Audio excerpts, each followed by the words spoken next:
Chers amis, bienvenue dans notre Quesaco sur le temps liturgique. Continuons dans notre découverte du temps pascal. La dernière fois, nous avons parlé de l'octave de Pâques, le temps de la résurrection. Maintenant, cheminons jusqu'au temps de la Pentecôte, ces 50 jours qui nous emmènent à l'accueil de l'Esprit Saint. Le jour de Pâques, jour de la résurrection, notre grande fête, la fête parmi les fêtes. Mais ne nous en arrêtons pas là, avançons. Le Christ est ressuscité, il nous envoie. Il nous envoie et ne nous laissera pas seuls. En effet, il nous a promis l'Esprit Saint. Il est intéressant de voir que le temps de Pâques est lié à la Pâque juive, cette sortie d'Égypte, cette libération du peuple de l'Égypte vers la terre promise. Nous aussi, nous sommes sortis de notre Égypte, de nos ténèbres, de notre péché, pour venir vers la terre promise, vers la vie avec le Seigneur Jésus.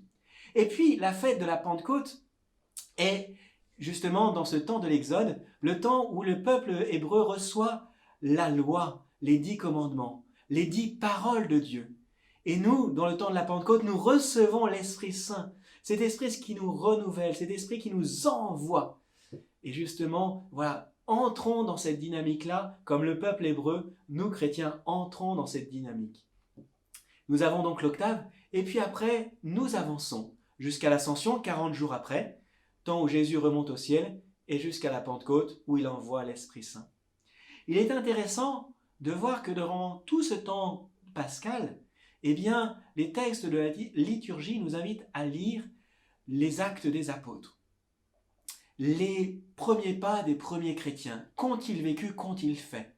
Et nous lisons tout au long, durant ces 50 jours, les actes des apôtres, pour voir comment les premiers disciples, les premiers apôtres, ont suivi Jésus, le ressuscité et ont vécu pleinement de l'Esprit Saint. Pour que nous aussi, au jour de la Pentecôte, nous soyons pleinement remplis de l'Esprit Saint et que nous en témoignions dans toute notre vie. Oui, c'est à l'amour que vous aurez les uns pour les autres que tous vous reconnaîtront pour mes disciples, disait Jésus. Eh bien justement, les apôtres, les premiers apôtres, c'est ceux qui vont vivre et ce qui va marquer les gens. Ils auront l'audace de l'annonce, mais aussi l'audace de vivre pleinement ce qu'ils ont reçu du Seigneur avec la force de l'Esprit Saint. Et nous savons combien, à la Pentecôte, cette force de l'Esprit Saint donnera aux apôtres peureux la possibilité de sortir de chez eux pour annoncer à ceux qui étaient réunis que Jésus, mort et ressuscité, les invite à la conversion, et il y aura énormément de conversions ce jour-là, et cela continuera. Des Juifs, les païens aussi se convertiront. Alors justement, dans ce temps pascal, dans ce temps où nous nous préparons à la Pentecôte, demandons la grâce de l'Esprit Saint. Demandons-lui de venir en chacun d'entre nous. Demandons-lui de venir visiter nos familles, tout ce que nous sommes. Demandons-lui aussi de venir visiter nos ténèbres. La Pentecôte, c'est le rouge, le feu.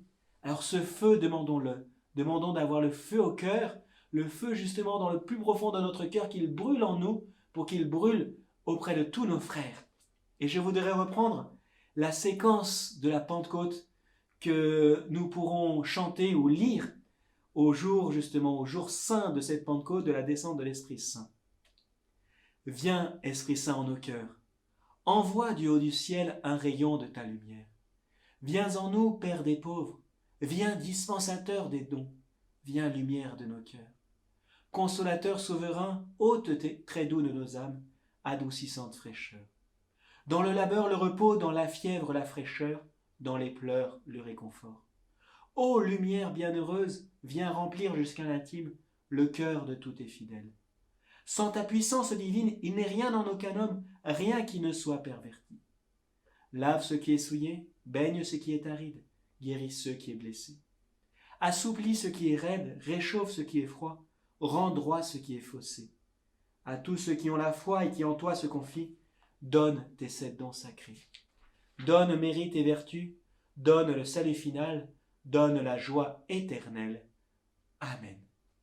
Bon temps pascal à tous, soyez bénis.